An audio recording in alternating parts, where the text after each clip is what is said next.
Oke, selamat malam semuanya. Kami dari kelompok 1 yang disusun oleh Munito Halim, Rio Rinardo, Hafiz Ali Mulaira Dani, Calvin dan Robi Adrian. Nah, kami di sini ingin membahas pengenalan bahasa Indonesia dan bahasa Melayu yang dibimbing oleh Pak Henry Kramer. Nah, jadi pada pembahasannya ini ada daftar isi ya. Ini ada asal usul, perbedaan kosakata dan sistem ejaan. Nah, kemudian pada asal-usul sendiri, bahasa Indonesia dan bahasa Melayu itu bagian di rumpun yang sama di bahasa Austronesia yang tersebar luas di wilayah Asia dan Tenggara Pasifik.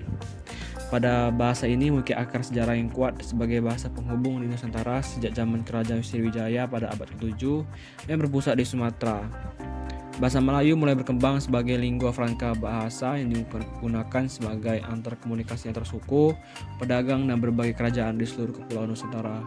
Nah, jadi bahasa-bahasa kita yang sekarang ini juga dipengaruhi oleh bahasa Melayu ya sebagai struktur atau fondasi awal ya dalam perkembangan bahasa Indonesia.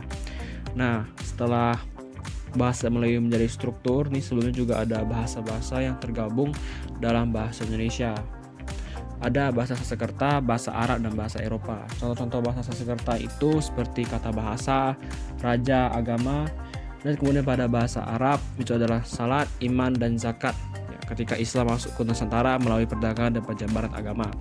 Nah, kemudian pada bahasa Eropa sendiri, ini para pengaruh para kolonial Belanda ya teman-teman kolonial Indonesia, dan sedangkan di Malaysia itu ada pada kolonial Inggris.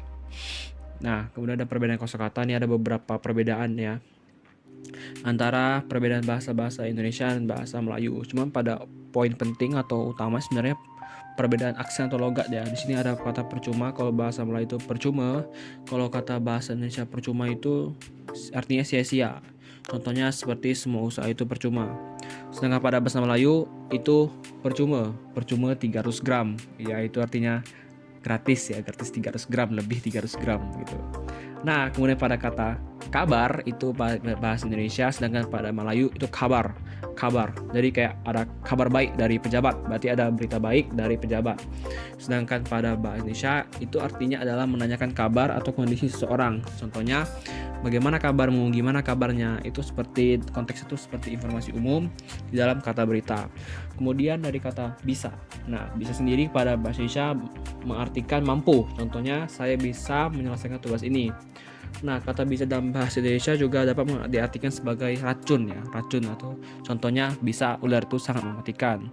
Sedangkan pada bahasa Melayu itu hanya digunakan untuk racun. Sedangkan jika ingin mereka menggunakan untuk mengartikan kata bisa, itu mereka bisa gunakan kata boleh. Sedangkan kemudian ada bilik. Kata bilik pada bahasa Indonesia merujuk pada ruang kecil yang digunakan sebagai tempat tertentu seperti bilik suara atau ruangan untuk pemungutan suara. Sedangkan pada bahasa Melayu itu memiliki arti lain ya. Sebenarnya mirip-mirip, cuman sedikit beda aja. Sedangkan kalau Melayu itu artinya bilik kamar atau ruangan tempat tinggal seperti bilik tidur. Oke, lanjut. Kemudian ada pengaruh budaya lokal terhadap pembenaran kata. Nah, tadi sudah dijelaskan bahwasanya Melayu itu sebagai struktur atau fondasi utama dalam membuat bahasa Indonesia yang juga diikuti oleh bahasa-bahasa lainnya seperti Sanskerta, Arab, dan Eropa. Namun dalam perkembangan bahasa Indonesia, dalam pemberkayaan bahasa Indonesia juga diikuti oleh budaya-budaya lokal seperti bahasa-bahasa lokal Nusantara dulu. Contoh kata enggak itu dari kata bahasa Betawi, pamit atau izin pergi itu dari bahasa Indonesia. Nah, kemudian pada bahasa Malaysia, di negara Malaysia itu ada pengaruh data dari bahasa Tamil dan Hokkien. Contohnya, kata amoy itu artinya perempuan Tionghoa dari Hokkien. Sedangkan maca dari kawan dari bahasa Tamil. Oke, kemudian ada sistem ejaan pada kedua negara ini mirip-mirip sebenarnya, cuman kita bahas sejarahnya ya sedikit. Nah, pada sejarah perkembangan ejaan di kedua negara ini ada yang namanya ejaan lama ke ejaan baru. Nah, pada bahasa Indonesia mengadopsi ejaan yang disempurnakan atau EYD sejak tahun 1972, mengartikan ejaan Van Opsuyjen. Sementara pada bahasa Melayu menggunakan sistem ejaan Malaysia yang disempurnakan. Nah, kedua negara ini memiliki tujuan yang sama, kenapa mereka membuat bahasa mereka menjadi lebih modern atau canggih. Karena memudahkan mereka dalam berkomunikasi dan menulis atau mengetik ya. Jadi kan kalau di zaman dulu kata-kata itu kan tidak efektif ya, ada DJ atau OE, jadi semakin dibuat lebih modern agar semakin mudah gitu, jadi tidak terlalu boros.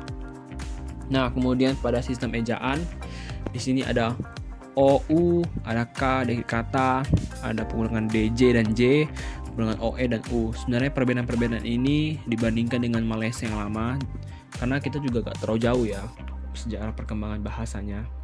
Nah, contoh di sini ada OU, jadi pas Indonesia itu hidup, sedangkan kalau Melayu itu hidup. Itu sebenarnya perbedaan logat dan aksen. Nah, selanjutnya ada penggunaan K di akhir kata, seperti kata bijak, sedangkan di bahasa Melayu itu bijah. Kemudian ada kata DJ dan J, seperti bahasa Indonesia jalan, bahasa Melayu jalan. Sebenarnya sama ya cara pelafalannya, cuman perbedaannya pada kata. Makanya mereka membuat ejaan yang baru supaya lebih mudah dan lebih efisien. Nah, kemudian pada penggunaan OE dan U, ini juga perbandingan juga dengan Malaysia yang lama juga, karena sebenarnya Indonesia yang lama juga seperti ini, seperti guru dan gueroe, dan guru juga dibaca, cuma penulisan yang berbeda. Nah, kesimpulannya perbedaan ini mencerminkan evolusi ejaan yang dipengaruhi oleh sejarah dan budaya masing-masing negara. Jadi evolusi ejaan ini juga pasti berpengaruh ya pada tujuan dan kebutuhan setiap negara. Nah, karena negara Indonesia dan Malaysia berdekatan, jadi tujuannya perubahan ejaan atau bahasa ini juga mirip-mirip lah gitu. Dan juga diikuti dengan penjajahan yang gak terlalu jauh ya antara kolonial Belanda dan kolonial Inggris. Oke, sekian dari kami. Terima kasih.